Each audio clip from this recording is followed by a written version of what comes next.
Ali je Hormuška ožina odprta ali ne? Najprej kratek povzetek in nato posodobitev o najnovejših dogodkih. Poskusi mediacije med Iranom in Združenimi državami so se ustavili 12. aprila. Iran je ponovno zahteval nadzor nad prehodom in zahteval plačilo za tranzit ladij.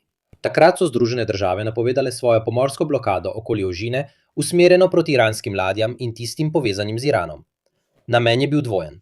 Po eni strani so želeli pokazati, da lahko tudi sami blokirajo prehod, da se ne bi podredili iranskemu nadzoru nad morsko potjo. Po drugi strani pa so želeli pritisniti na Iran, da bi se vrnil za pogajalsko mizo. Če bi Islamska republika zahtevala plačilo za prehod, a bi Združene države to uspele preprečiti, bi Iran izgubil verodostojnost kot akter, ki nadzoruje ožino. Tako nobena država ne bi bila več pripravljena plačati. Toda za Združene države je zagotoviti nadzor nad ožino še vedno zelo zapleteno. Ladje, ki prihajajo, bi se vseeno lahko usmerile proti Iranu.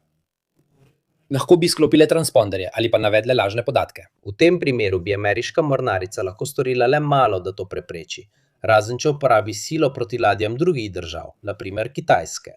In to bi privedlo do tveganja neposrednega spopada. A po nekaj dneh so dogodki ubrali drugačno pot. Med 16. in 17. aprilom sta Izrael in Hezbolah pristala na premirje v Libanonu in to je imelo neposreden učinek tudi na Hormuz. Med točkami nesoglasja med Iranom in Združenimi državami, ki so povzročile zastoj pogajanj, je bila cenzura. Izraelska agresija v Libanonu. Od začetka marca je milica Hezbolaha v Libanonu napadala Izrael, vendar je zdaj premirje umirilo sovražnosti. Ta dosežek je Iran sprejel z odobravanjem, saj je 17. aprila zunanji minister Arakči sporočil ponovno odprtje ožine do konca premirja, ki naj bi se končalo med 21. in 22. aprilom. Kmalu zatem je Trump dodal, da ameriška pomorska blokada ostaja v veljavi za zaustavitev iranskih ladij. Skratka, očitno je, kako nestabilna je situacija, plovba skozi ožino pa ostaja zelo negotova, nevarna in s kaotičnimi ter spreminjajočimi se pravili.